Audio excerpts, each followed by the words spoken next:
Hello good morning दोस्तों। तो आज हम लोग एक्सरसाइज 12.2 का क्वेश्चन नंबर 1 अभी बनाने जा रहे हैं। इस 12.2 क्वेश्चन नंबर 1 जो कि क्लास 9th का वीडियो बन रहा है। ये कौन सा वीडियो क्लास का बन रहा है? क्लास 9th का। चैप्टर का नाम है हीरोन का सूत्र यानी हीरोन्स फॉर्मूला। पहला जो क्वेश्चन हम पढ़ते हैं, सबसे पहले उस क्वेश्चन को पढ़ते हैं। क्या है क्वेश्चन? एक पार्क चतुर्भुज ABCD के आकार का है। एक पार्क जो है किसके आकार का है? चतुर्भुज ABCD के आकार का है। चतुर्भुज ABCD के आकार का मतलब कि वो जो चतुर्भुज किस आकार का है? ABCD। चतुर्भुज का मतलब हो गया चार भुजा, यानी जो पार्क है उस चार भुजाओं से बना हुआ है और वो चतुर्भुज है ABCD के आकार का। जहां पे बता रहा है कि कौन सी जो है 90 डिग्री है। कौन सी क्या है? 90 डिग्री है। कौन सी? 90 डिग्री। ये देखिए हमारा ये जो कोण है ये कौन सी है? ये 90 डिग्री है। ये कितने डिग्री का है? 90 डिग्री। तो कौन सी जो है 90 डिग्री है? कौन सी बराबर 90 डिग्री, कॉमा AB बराबर 9 मीटर। AB जो है वो 9 मीटर के बराबर है। अच्छा, BC जो है 12 मीटर के बराबर है। BC कितने मीटर के बराबर है? बराबर है 12 मीटर का। और CD जो है वो 5 मीटर के बराबर है। CD कितने मीटर के बराबर है? 5 मीटर। AD है 8 मीटर के बराबर। ये सब वैल्यू बता दिया है। इस पार्क का कितना क्षेत्रफल होगा? इस पार्क का कितना क्षेत्रफल होगा? आप इस क्वेश्चन को अपने कॉपी में लिख लीजिए और उसके बाद देखिए मैं जैसे जैसे सॉल्व करता हूँ आप भी सॉल्व कीजिए और सीखिए। ओके, तो देखिए अब मैं क्वेश्चन को सॉल्व करता हूँ। यहाँ पे देखिए ये चतुर्भुज है। चतुर्भुज क्या है? ABCD। चतुर्भुज क्या है? ABCD। इन सबको अभी आप लिखिए मत, क्योंकि आप पहले सीख समझ लीजिए। समझ लेने के बाद आप आसानी से खुद से लिख लोगे। ये मैं इसलिए लिखा हूं ताकि आपका वीडियो जो हो बहुत बड़ा ना हो, नहीं तो इतना लिखने में 1 मिनट तो आराम से पकड़ लेगा, इसलिए मैं लिख दिया हूं। ये देखो त्रिभुज चतुर्भुज जो है ABCD, ये चार भुजाओं का चतुर्भुज हो गया ABCD। तो क्वेश्चन में जो बोला था, देखिए क्या बोला था? बोला था कि AB बराबर 9 मीटर। AB बराबर क्या बोला था? 9 मीटर। तो देखिए ये A और B है। AB बराबर 9 मीटर हो गया। फिर बोला था कि BC बराबर 12 मीटर। यहाँ देखिए 12 मीटर भी है। BC बराबर 12 मीटर हो गया ना। CD बराबर 5 मीटर। CD बराबर 5 मीटर, सॉरी C लिख दिया हूँ मैं, सेंटीमीटर नहीं है, 5 मीटर। CD बराबर 5 मीटर हो गया। CD बराबर क्या है? 5 मीटर। और AD बराबर हो गया 8 मीटर। ये सब जो जो वैल्यू बताया वो सब वैल्यू पुट कर दिया गया है। यहाँ चतुर्भुज का ABCD का क्षेत्रफल निकालने के लिए आप सबसे पहले क्या करोगे कि यहाँ पे जो त्रिभुज ABD है उस त्रिभुज का क्षेत्रफल निकाल लो। फिर त्रिभुज BCD है, इस त्रिभुज का क्षेत्रफल निकाल लो और इस दोनों त्रिभुज के क्षेत्रफल को निकाल कर उसको ऐड कर दो, तुम्हारा ये चतुर्भुज का क्षेत्रफल निकल जाएगा। तो सबसे पहले हम त्रिभुज BCD का क्षेत्रफल निकालेंगे। कौन से त्रिभुज का क्षेत्रफल निकालेंगे? ये BCD का। देखो ये सबसे पहले मैं BCD का क्षेत्रफल निकालने जा रहा हूं। तो BCD जो है वो क्या है? इसमें देखो ये BC जो है आधार है और ये DC जो है ऊंचाई है। ये कौन सा त्रिभुज है? त्रिभुज BCD जो है वो कौन सा त्रिभुज है? समकोण त्रिभुज है। समकोण त्रिभुज का क्षेत्रफल का फॉर्मूला क्या होता है? 1/2 गुने आधार गुने ऊंचाई। समकोण त्रिभुज का क्षेत्रफल का फॉर्मूला क्या होता है? 1/2 गुने आधार गुने ऊंचाई। आप ऐसे लिखना त्रिभुज BCD का क्षेत्रफल। बराबर का जो मैं चिन्ह यहां दिया हूं, अगर आपके पास जगह होगा तो यहां पे बराबर का चिन्ह देके ये फॉर्मूला यहां लिख सकते हो। मेरे पास जगह की कमी थी इसलिए मैं बराबर का चिन्ह यहां पे दिया और यहां पे लिख दिया। आप सब समझ लेना, ये हिंदी में मैं लिखा हूं। अगर आपको इंग्लिश में लिखना होगा तो ऐसे लिख देना 1/2 इंटू बेस। B4 बेस होता है। B4 क्या होता है? Base into height. ये मैं फॉर्मूला लिख दिया हूं। अब हम इस क्वेश्चन को सॉल्व करेंगे। देखिए क्वेश्चन को सॉल्व करते हैं। तो 1/2 हमने लिख दिया। 1/2 बेस की जगह पे हमको क्या लिखना है? बेस कितना है इसका? देखिए 12 मीटर है। बेस कितना है? 12 मीटर। आप 12 लिख दो, बेस की जगह पे 12 लिख दो। और हाइट कितना है? हाइट 5 मीटर है। हाइट की जगह पे 5 लिख डालो। तो अब देखो ये हाइट 5 लिख दिए ना। अब ये 2 से कटेगा, क्या होगा? 2 से कटेगा। 2 से काटो, ये 2 6 जा 12 कट गया। 2 6 जा 12। अब 6 को 5 से मल्टीप्लाई कर दो। 6 5 जा 30। 6 5 जा 30। ये 30 जो होगा वो क्या होगा? 30 मीटर स्क्वायर होगा। क्या होगा? 30 मीटर स्क्वायर। पहले त्रिभुज का क्षेत्रफल हम लोग निकाल लिए हैं।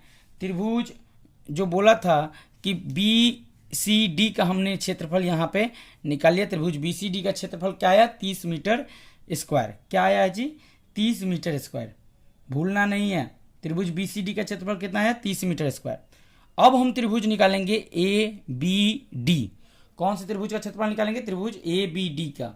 तो सबसे पहले मैं आपको बता दूं कि त्रिभुज ए बी डी का क्षेत्रफल निकालने के लिए ये बी डी आपको निकालना होगा। क्या निकालना होगा? B D. क्योंकि त्रिभुज ए बी डी जो है यहाँ 8 मीटर इसका हाइट है, मतलब साइज है। ए डी का जो वैल्यू है वो 8 मीटर है और ए बी का जो वैल्यू है वो 9 मीटर है।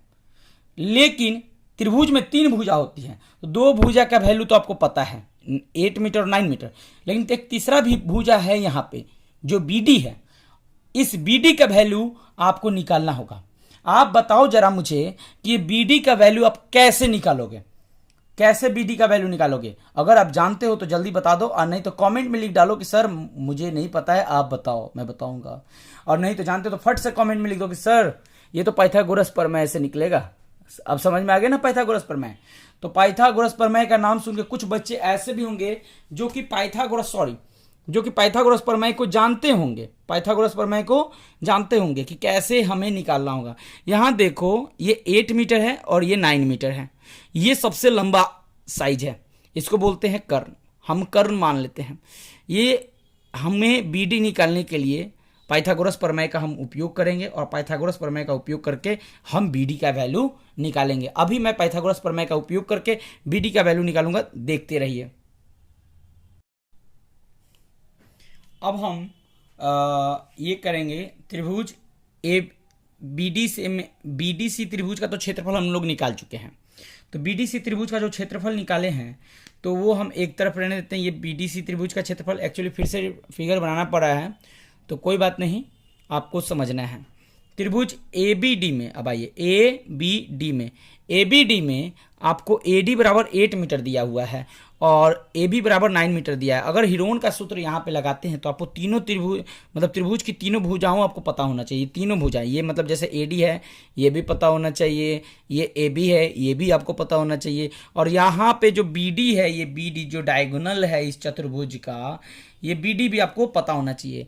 आपको बी डी पता नहीं है, आप बी डी का वैल्यू नहीं जानते हो। तो जब बी डी का वैल्यू आप नहीं जानते हो तो आप बी डी निकालोगे। सबसे पहले बी डी कैसे निकलेगा? तो बी डी निकलेगा पाइथागोरस फॉर्मूला से, यानी पाइथागोरस प्रमेय जो है उस प्रमेय के आधार पे आप फॉर्मूला का यूज करके ये बी डी का वैल्यू निकालोगे। यहां देखो बी डी बराबर B C square plus C D square कैसे आया? पाइथागोरस प्रमेय से। आप यहां पे लिख देना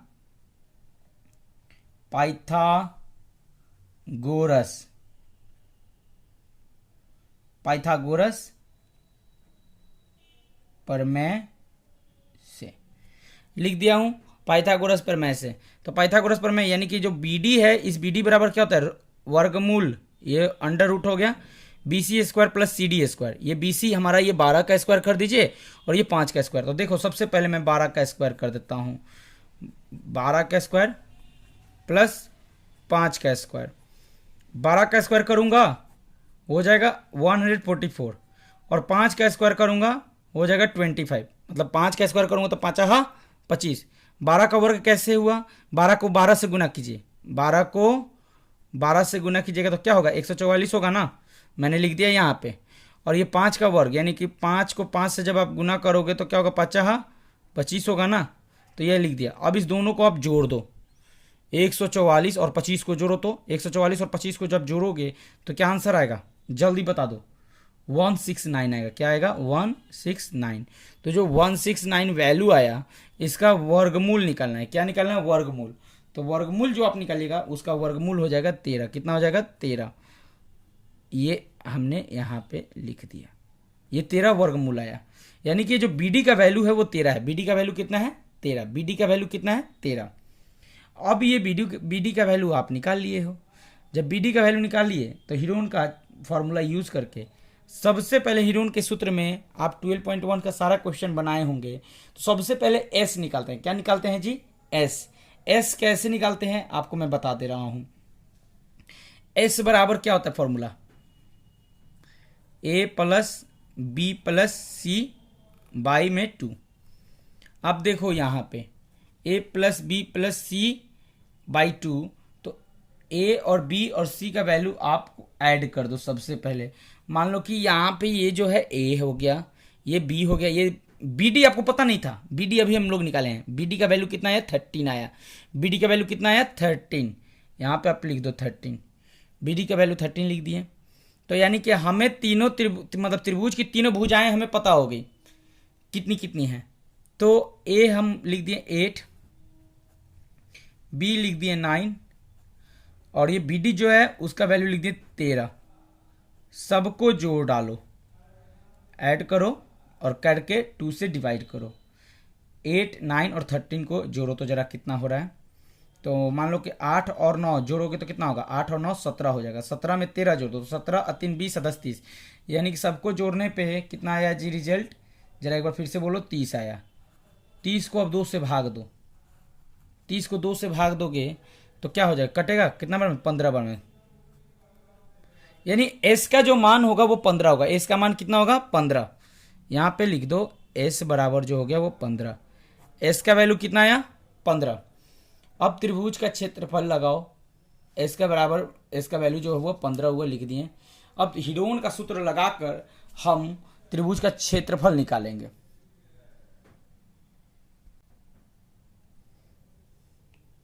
त्रिभुज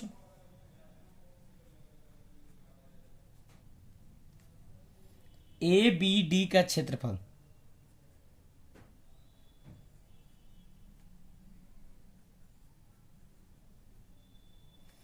फॉर्मूला क्या होता है जल्दी से बता दीजिए। रूट अंडर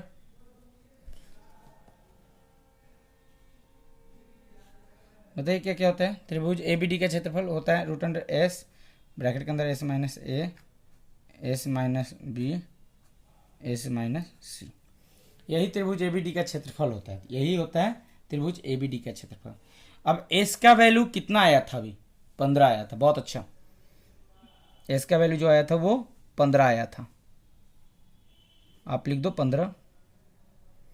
फिर ए का वैल्यू कितना था 8, तो 15 में से 8 घटा दो। बी का वैल्यू कितना था 9, 15 में से 9 घटा दो। सी का वैल्यू कितना था, सी का वैल्यू 13 था, 15 में से 13 घटा दो। ये हम हीरोन का सूत्र का यूज कर रहे हैं त्रिभुज का क्षेत्रफल निकालने के लिए, त्रिभुज एबीडी का क्षेत्रफल निकालने के लिए।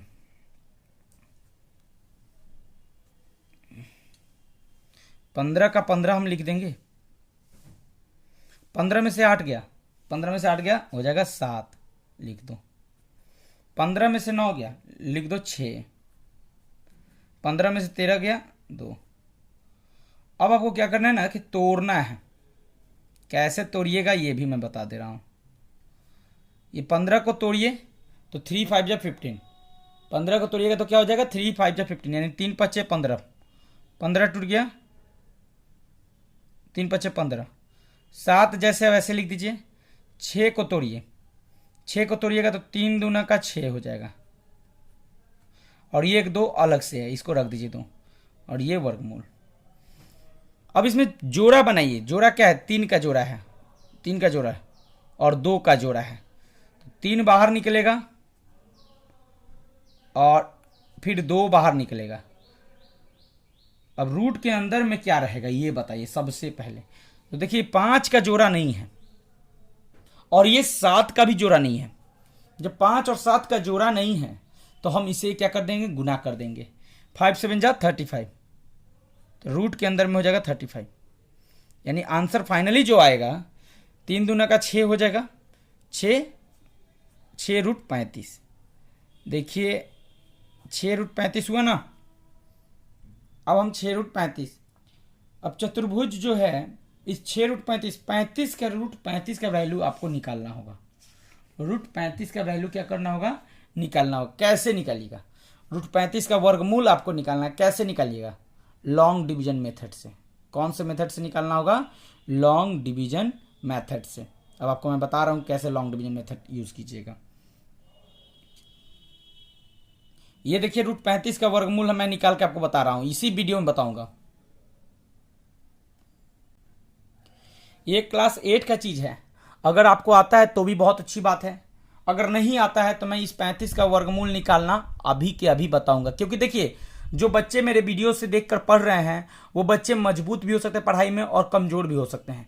तो जो कमज़ोर है, जिनको लॉन्ग डिवीजन मेथड से ये 35 का वर्गमूल निकालने नहीं आ रहा है, तो वो अभी ध्यान से देखिए और सीखिए कैसे मैं निकाल रहा हूँ। यहाँ 35 है, आपको एक ऐसा नंबर लेना है जिसका वर्ग 35 आता हो या 35 से छोटा कोई नंबर आता हो। तो एक ऐसा नंबर है 4, जिसका वर्ग कीजिएगा 4 चौका 16, क्या हो जाएगा 16 हो जाएगा, क्या हो जाएगा 16। अब 5 क्या कीजिएगा तो 50 25 हो जाएगा, क्या हो जाएगा 50 25। अच्छा, 6 का वर्ग कीजिएगा तो क्या हो जाएगा 6 छक 36। अच्छा, 6 छक 36। तो देखिए, एक मैं आपको बात बता दूं, अगर 5 का हम वर्ग करते हैं तो क्या होगा 25 होगा, क्या होगा 25। अगर 6 का वर्ग करते तो 36, तो 6 बड़ा हो जा रहा है। आप 5 ले लो, क्या ले लो 5 ले लो और यहां भी 5 लिख डालो, लिख दिए। तो 5 का वर्ग करोगे तो 50 25। अब 35 में से जब 25 आप घटाओ तो जरा, तो 5 यहां पे रखे हो ना, तो एक 5 आपको एक्स्ट्रा लिखना होता है। अगर आपको ये लॉन्ग डिवीजन मेथड से वर्गमूल निकालने में भी दिक्कत हो रहा है तो इस वीडियो को भी मैं डिस्क्रिप्शन में डालूंगा, आप इसे जरूर देखना और इसे सीखना। तो देखो 35 है, ये 25 है, 35 में से 25 गया, कितना बचेगा 35 में से 25 गया, बता दीजिए जल्दी से कितना बचेगा। यहाँ पे 10 हो जाएगा, 10 हो जाएगा। अब ये 5 और 5 मिलकर कितना हो जाएगा 10 हो जाएगा, 5 और 5 मिलकर कितना हो जाएगा 10। अब यहाँ पे तो 10 बचा, तो अब आपको यहाँ पे डेसिमल लगाना पड़ेगा। डेसिमल के बाद हम 2 डिजिट तक लेकर चलते हैं, कितने डिजिट तक लेकर चलते हैं 2 डिजिट तक। तो अब डेसिमल लगा के आप क्या कर दो कि 2 जीरो दे दो। जब 2 जीरो दोगे तो ये 2 जीरो नेक्स्ट टाइम उतरेगा, ये 2 जीरो यहां पर उतर गया। अब टोटल 1000 हो गया। अब इस 1000 में अब देखो, आप सोचो कि यहां पे एक ऐसा नंबर हम रखे हैं, जिस नंबर को यहां रखेंगे वही नंबर यहां भी रखेंगे और उस नंबर को गुना करेंगे। गुना करने पे आंसर या तो 1000 आ जाए, चाहे 1000 से छोटा आए। गुना करने पे आंसर 1000 आ जाए या 1000 से छोटा आए। जैसे यहां 10 है, 10 में अगर हम 9 से मल्टीप्लाई करते हैं, किससे मल्टीप्लाई करते हैं 9 से, ऊपर और नीचे। तो देखो तो जरा 9 से मल्टीप्लाई करने पे क्या आंसर आता है। 9 9 जा 81, 1 कैरी 8, 9 0 जा 0, तो ये 0 तो हो ही गया, तो यहाँ पे 8 बचा, 81 लिख दो। 9 1 जा 9, यानी 981 होगा। कितना होगा 981। तो जो 981 होगा, यहाँ पे ये एकदम परफेक्ट है, आपको 9 रखना पड़ेगा। यहाँ पे कौन सा डिजिट रखना होगा 9, हम 9 यहाँ पे रख देते हैं 9। अब जो यहाँ पे 9 हम रखे, ये 9 अब हम ऊपर भी कोसेंट में यहाँ पे लिखेंगे 9। तो 9 रख दिए तो हमारा आंसर हो जाएगा 981। अब इसको थोड़ा बनाना है, आगे की तरफ बढ़ते चलेंगे। 9 यहां भी रखेंगे। अब ध्यान से देखना, 10 में से 1 गया हो जाएगा 9, इसने इसको हासिल दिया। यहाँ 9 बचा, 9 में से 8 गया 1, और यहाँ 9 से 9 0, यानी 19 बच गया। कितना बच गया 19 बच चुका है। जब 19 बचा है तो 19 में आप क्या करो कि 2 जीरो और आप नीचे उतारो। यहाँ पे 9 हम रख दिए, डेसिमल के बाद 1 डिजिट हो गया, 1 डिजिट और हम लेकर चलेंगे, 1 डिजिट और उसके बाद हम रुक जाएंगे। उसके बाद क्या करेंगे रुक जाएंगे, तो 2 जीरो और उतर गया, 1900 हुआ। कोई ऐसा नंबर देखो, पहले इसको ऐड करो। 9 9 18 का 8 कैरी 1, ये 18 लिखा गया और 1। अब आप सोचो कि इसमें हम ऐसा कौन सा नंबर रखें, मतलब जो नंबर आप यहां रखोगे ना वही नंबर नीचे रख के गुना करना है। और गुना करने पे ऐसा नंबर रखो जिसको गुना करने पे या तो आंसर 1900 आ जाए, 1900 आ जाए, या 1900 से छोटा आए। तो आप सोचो यहाँ पे अगर 2 रखते हो, 1 1 8 में अगर 2 से गुना करते हो ऊपर और नीचे, तो आंसर क्या होगा 2 2 जा 4, 2 8 जा 16 का 6 कैरी 1, 202 और 1 3, और ये 202। 2364 हो रहा है, तो 2364 तो बड़ा है, आपको 1 रखना होगा। क्या रखना होगा 1 रख देंगे ऊपर और नीचे। तो 1 जब आप रखिएगा तो आपका रिजल्ट कितना आएगा जरा बताइए। तो आपका रिजल्ट 1 रखने पे आएगा वही 1 1 जा, जैसे यहाँ पे मैं गुना करके दिखा दे रहा हूँ, 1 1 8 1 में जब आप 1 से गुना कीजिएगा तो यही ना आंसर आएगा, 1 1 8 1। तो यानी 1 जो आप यहाँ रखें वो 1 यहाँ भी रख दीजिए, ये आपका आंसर में आ जाएगा। अब क्या करना है, 1 1 8 1 को 1 से गुना करना है, रिजल्ट हो जाएगा 1 1 8 1। अब इसको घटाइए, 10 में से 1 गया, 10 में से 1 गया, कितना बचेगा बताइए, 9। यहाँ 9 में से 8 गया 1, और यहाँ पे क्या बचा, यहाँ पे 8 बचा, 8 में से 1 गया 7, 8 में से 1 गया 7, 7 से 19, अब फिर 2 जीरो बढ़ाएंगे और बड़ा होगा। हमें डेसिमल के बाद 2 ही डिजिट लेना होता है डिवाइड में या लॉन्ग डिवीजन मेथड से हम लोग वर्गमूल निकालें तो, लेकिन 2 डिजिट ही लेना होता है। तो हमारा फाइनली आंसर है 5.91। अब हम जो रूट 35 था उस रूट 35 के जगह पे हम 5.91 लिख देंगे। क्या लिखेंगे, 5.91। एक बात मैं बता दे रहा हूं, ये जो काम है ये आप रफ में कीजिएगा, पीछे कीजिएगा, फ्रंट पे जहां पे आप मैथ्स बना रहे हैं वहां पर मत कीजिएगा। अच्छा, तो अब आप लिखिए 6 रूट 35 जो था आप लिखे हुए थे वहां पे ये 6 मल्टीप्लाई 5.91 लिखना है।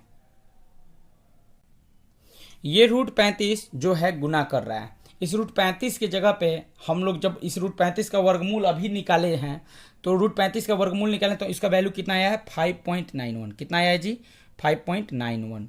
अब आपको क्या करना है, 6 को और 5.91 को मल्टीप्लाई कर देना है, 6 को और 5.91 को मल्टीप्लाई कर देना है। तो जब इन दोनों का आप मल्टीप्लाई कीजिएगा तो उसका आंसर कितना आ जाएगा मैं आपको बता दे रहा हूँ। तो ये 5.91 को जब आप मल्टीप्लाई कीजिएगा तो 6 को 5.91 से मल्टीप्लाई कीजिए और इसका जो वैल्यू होगा यहाँ पे पहले लिख लेते हैं। सबसे पहले यहाँ देखो 5.91 को हमको 6 से मल्टीप्लाई करना है, मैं आपको रफ करने के लिए दिखा दिया यहाँ पे। अब 6 को 1 से गुना कीजिए, 6 1 जा 6 हो गया, 6 9 जा 54, 54 का 4 कैरी 5, 6 5 जा 30, और 30 में प्लस 5 कीजिए 35 हो जाएगा। आंसर क्या हो जाएगा, डेसिमल जो है 2 डिजिट के बाद डेसिमल रहेगा, लास्ट से 2 डिजिट के बाद, यानी कि यहाँ से 1 2 यानी 35.46 होगा। 6 को आप रूट 35 का जो वैल्यू आया 5.91 उससे मल्टीप्लाई कीजिएगा तो रूट आंसर क्या आ जाएगा 35.46। अब आप लिख दो वहां पे 35.46। यहां आप देखो ये 6 रूट 35 था, रूट 35 का हमने वर्गमूल निकाला, आंसर है 6 मल्टीप्लाई 5.91। अब हम इसको गुना किए हैं 6 को और 5.91 को, जब आपस में गुना किए तो रिजल्ट आया 35.46। लिख दो यहाँ पे 35.46। ये जो है इतना मीटर स्क्वायर हुआ। किसका क्षेत्रफल है, ये त्रिभुज एबीडी का क्षेत्रफल है। त्रिभुज एबीडी, उस चतुर्भुज के अंदर 2 त्रिभुज था और दोनों त्रिभुज का हमने क्षेत्रफल निकाल लिया है। अब हम उस चतुर्भुज का क्षेत्रफल निकालने के लिए उस दोनों त्रिभुज के क्षेत्रफल को जोड़ देंगे। क्या करेंगे, जोड़ देंगे, यानी कि ऐड करेंगे। अब हम निकाल रहे हैं चतुर्भुज एबीसीडी का क्षेत्रफल। चतुर्भुज एबीसीडी का क्षेत्रफल निकालने के लिए त्रिभुज बीसीडी का क्षेत्रफल निकालना होगा प्लस त्रिभुज एबीडी का क्षेत्रफल निकालना होगा। तो त्रिभुज बीसीडी का जो क्षेत्रफल होगा वो कितना होगा, त्रिभुज बीसीडी का क्षेत्रफल होगा 30। अच्छा, अब प्लस त्रिभुज एबीडी का क्षेत्रफल कितना होगा, त्रिभुज एबीडी का जो क्षेत्रफल होगा अभी हम लोग निकाले थे, त्रिभुज एबीडी का क्षेत्रफल कितना निकाले थे जल्दी बताइए, 35.46। ये पूरा में नहीं आया था 35.46, मैं आपको बता दूं ये 2 ही डिजिट लेकर हम छोड़ दिए लॉन्ग डिवीजन मेथड से। जब हम इसको निकाल रहे हैं तो 2 डिजिट लेकर छोड़ दिए, तो इसको हमें लगभग में लिखना होगा। अब ये 30 को और ये 35.46 को जोड़ देना होगा। तो जोड़ के जल्दी से बता दीजिए कितना रिजल्ट आएगा। यहाँ पे मैं जोड़ दे रहा हूँ, जोड़ के दिखा भी दे रहा हूँ रफ में। ये देखिए 35.46 है और ये हो गया आपका 30। अब इसको जोड़ना है, 6 का 6 हो गया, 4 का 4 हो गया, डेसिमल लग गया, आप 5 का 5 हो गया और 3 और 2 3 3 6 6, यानी फाइनली आंसर होगा 65.46 ओके मीटर स्क्वायर। क्या होगा, मीटर स्क्वायर। अप्रॉक्स कर दीजिए या लगभग, लगभग इसी के आसपास में आएगा। ये हमारा बन गया फर्स्ट क्वेश्चन 12.2 का। वीडियो काफ़ी लंबा हो गया और कोई बात नहीं, ऐसे ही हम हर एक वीडियो में एक ही क्वेश्चन लेके चलेंगे क्योंकि वीडियो बड़ा बड़ा हो जा रहा है। That's all, good bye. फिर अब सेकंड वीडियो में लेके आ रहा हूँ बहुत जल्द। Bye bye.